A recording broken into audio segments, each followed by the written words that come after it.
Assalamualaikum warahmatullahi wabarakatuh. Saya Ridho Sidki Mujahidi, mahasiswa Teknik Informatika Universitas Singapura Bangsa Karawang. Di sini sebagai tugas UAS mata pelajaran manajemen proyek perangkat lunak, saya akan melakukan review terhadap salah satu aplikasi manajemen proyek, yaitu Open Project. Open Project ini adalah salah satu aplikasi project manajemen open source berbasis web yang cukup populer, yang dibuat pada tahun 2012 dengan menggunakan GitHub sebagai tempat repositori. Aplikasi ini dilisensikan atas nama GNU General Public License, yaitu sebuah brand lisensi yang mendunia karena banyak lisensi aplikasi open source di bawah namanya. Brand ini didirikan oleh Richard Stallman pada tahun 1989. Open Project ini memiliki 3 versi. Yang pertama ada Community Edition, yaitu versi gratis dari aplikasi ini, di mana kita bisa menggunakan fitur dan plugin tanpa biaya apapun. Yang kedua ada Enterprise Edition, yaitu versi berbayar yang memberikan beberapa fitur tambahan, di antaranya bantuan instalasi, fitur premium, fitur keamanan, dan sebagainya. Versi ini dapat dibeli seharga $405 atau sekitar 5,7 juta rupiah untuk sebuah proyek berisikan 5 orang selama 1 tahun. Yang ketiga ada Cloud Edition. Versi ini menyediakan layanan hosting profesional untuk open project kita, serta fitur premium tambahan dan dukungan profesional. Versi ini bisa dibeli seharga $275 atau sekitar 3,9 juta rupiah dengan durasi 1 tahun untuk 5 orang partisipan dalam satu project.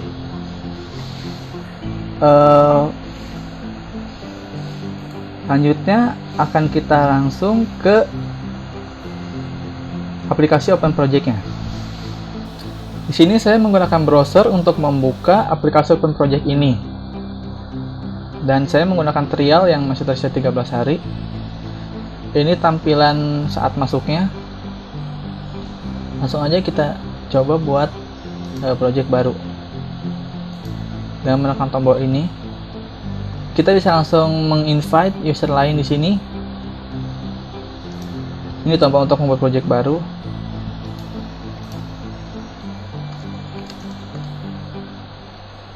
Ini bisa kita daftarkan sebagai sub-project dari project yang sebelumnya. Kemudian ada advanced setting dari project kita, ada deskripsi, kemudian statusnya, dan deskripsi status. Sini akan saya kosongkan dulu, kemudian kita pencet save. Dan ini tampilan dari project baru kita. Di sini ada tab overview, di mana dia kayak menampilkan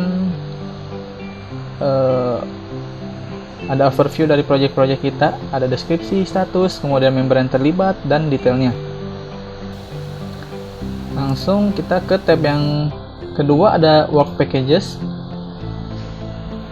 Di sini tempat kita untuk membuat package baru dalam project kita. Misal kita buat task di sini.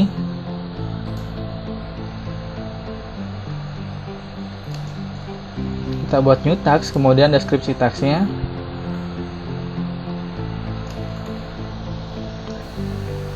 Di sini bisa kita pilih siapa yang diberikan tugas apabila ada member lain dalam project ini. Kemudian ini ada penanggung jawab di sini, bisa kita isi. Kemudian ada estimate time, kemudian ada perkiraan waktunya di sini dan jam tersisa. Kemudian di detail ini ada tanggal mulai dan tanggal selesainya, bisa kita pilih. Misal kita akan mulai tanggal 1 Juli dan selesai 7 Juli. Kemudian kita pencet save. Lalu ada progresnya, bisa kita edit sudah berapa persen misalnya. Ada kategorinya, bisa kita buat kategori task ini. Terus ada versinya juga, ada prioritasnya, ada 4 level, low, normal, high, dan immediate. Kita buat di sini normal aja. Kemudian ada lampiran. Untuk menaruh lampiran bisa langsung aja drop filenya di sini. Lalu kalau kita pencet save, maka akan muncul task baru tadi di sini.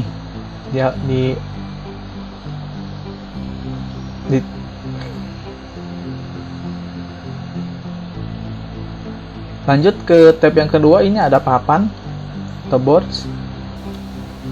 Di papan ini kita bisa membuat beberapa hal. ada basic informasi, terus status, assignee, version, subproject, dan parent child.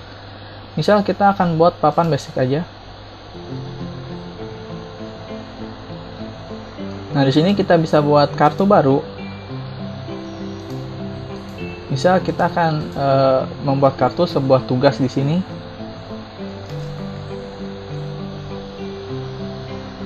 Nah, langsung muncul di sini. Jadi semua member itu bisa melihat kartu ini.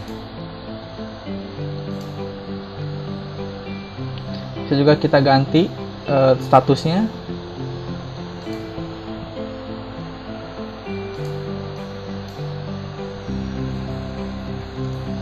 Ini juga bisa kita ganti nama listnya. Kemudian nama papan ini bisa kita ganti. Oke, itu aja mungkin untuk boards. Selanjutnya kita ke tab backlogs. Backlog ini semacam version control dari aplikasi yang akan kita buat. Untuk buat versi baru tinggal tekan tombol version di sini.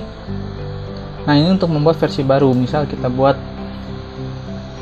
deskripsinya, lalu ada statusnya apakah open, lock, atau close. Kemudian ada wiki page-nya apabila diperlukan. Ada start date-nya, ada finish date-nya di sini, dan ada sharing-nya apakah di-sharing ke siapa aja. Lalu kita pilih kolom.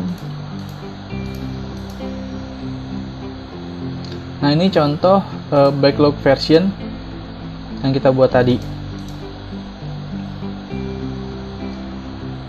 Lanjut ke tab selanjutnya, ada kalender. Di sini kita bisa lihat tugas-tugas yang udah kita assign tadi. Misalnya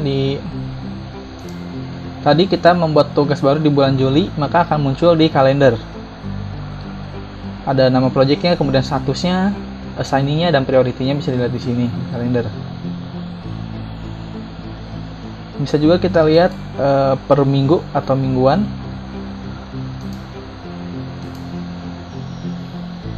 Lalu tab selanjutnya ada news.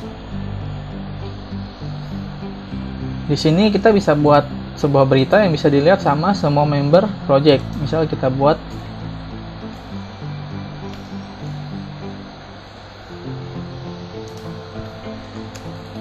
sebuah news baru, kemudian kita create, maka akan muncul di sini news yang bisa dilihat oleh semua member project.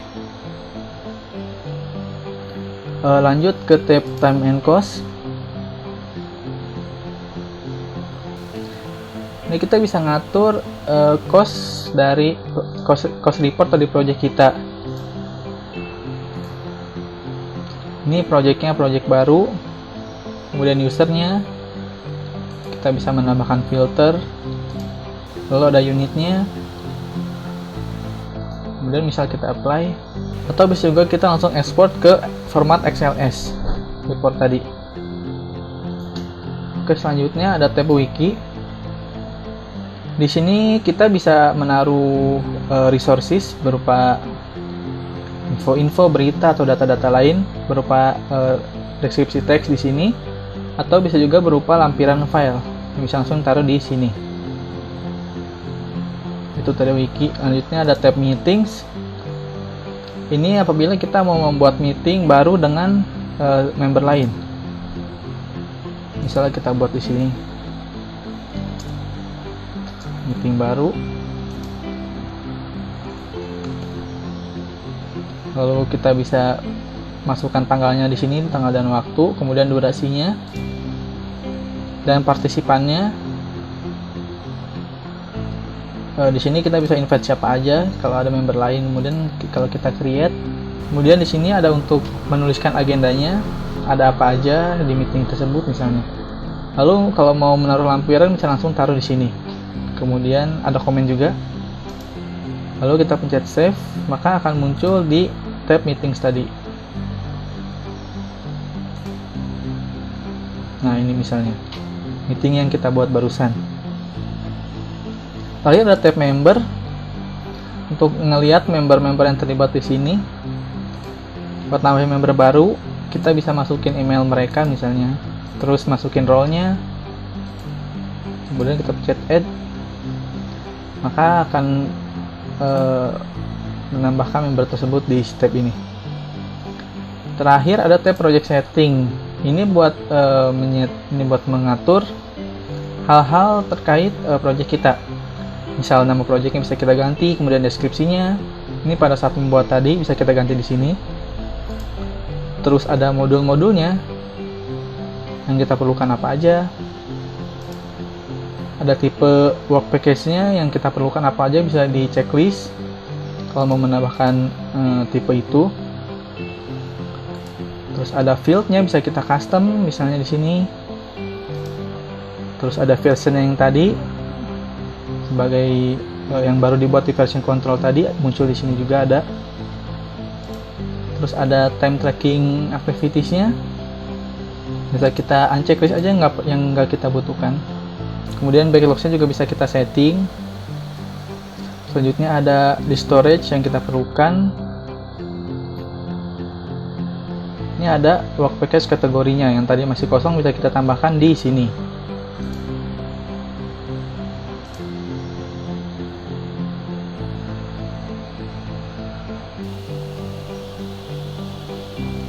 Oke, sekian review aplikasi Open Project dari saya.